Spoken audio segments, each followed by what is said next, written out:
It's about as far as you can get from the manicured lawns of Ascot.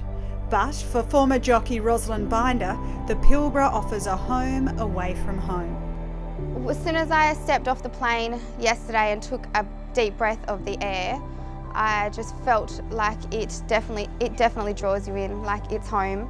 Behind the infectious smile belies a young woman's tale of tragedy and triumph. I was born into racing. Dad was a jockey before I came along. Mum was a strapper for the Morton stable, I believe. And they met at Belmont Racecourse and not much later had me. Father Rod was a dynamic character in WA racing, whose influence is evident in his daughter's spirit. Dad was 14 and he decided he didn't want to go to school anymore. And he was small, playing football. And Nan and Pop decided to bring him over to Ascot and introduce him to Kevin Williams, and they took him under their wing and taught him how to ride, and it turned out he had a natural ability with horses, and the ball was rolling from there. I grew up always wanting to be a jockey, and I remember on school dress-up days I used to go dressed as a jockey. And I think many of the Ascot kids did. By the time I was 16, I had ridden in a few amateur race meetings at Kojonup and Lark Hill, and I just automatically, it just happened. I signed up as an apprentice. I did well here at Port Hedland. I came here as an apprentice on my third meeting. Dad and I flew up for Port Hedland Cup Day, and I had 6 rides for 5 lasts and 1 winner. But that sort of broke the ice and gave me a little bit of a name here at Port Hedland. I'd only just started race riding. I think it was my 10th race ride here in Port Hedland. And I always rode a winner every day I rode here. The 2006 Railway Stakes will be forever etched in the heart and minds of the Bynder family.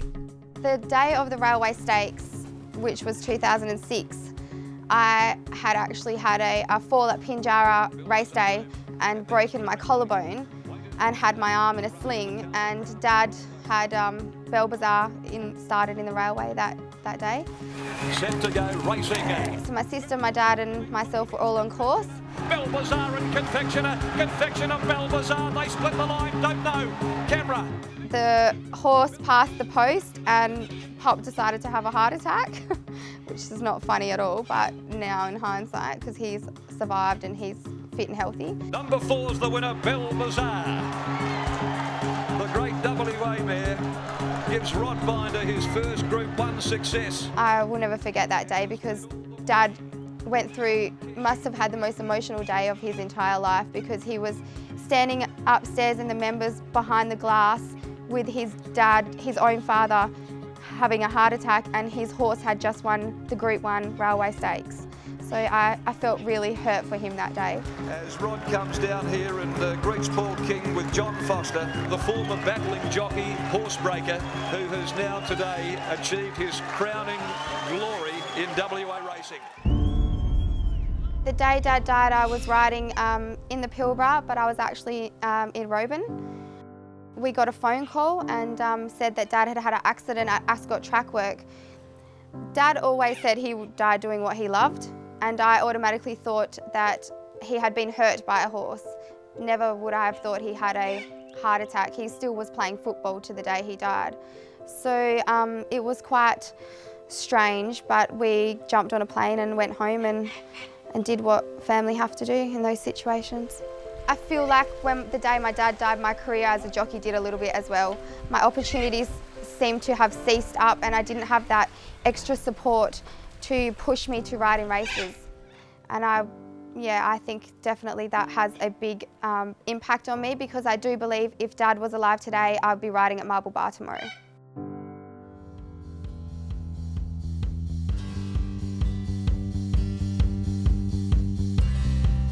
I am now the marketing advisor for Racing and Wagering Western Australia. I want the general public to see how good our industry is and to see how good my life has been in racing and wagering. Racing is all I know. Horse racing is all I know. It's in my blood, and I want people to see that The people involved are good people. The racing is a good sport and I love racing. Better gear on the second. I love the thrill of it. I love the passion. The people involved are so passionate about the industry and that's what I love the most. I love the horse. I love that it's noble and proud. I love that they have strong presence. I love that they're flight animals, because I would say that I'm a little bit like that way inclined. But I just love the presence and the aura that they have.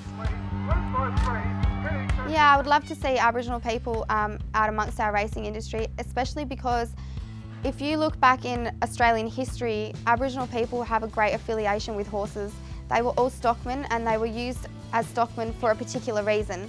They were used as trackers for a particular reason, and I think that all ties in with the horse, regardless of whether it's a race horse or a show horse or a polo cross horse.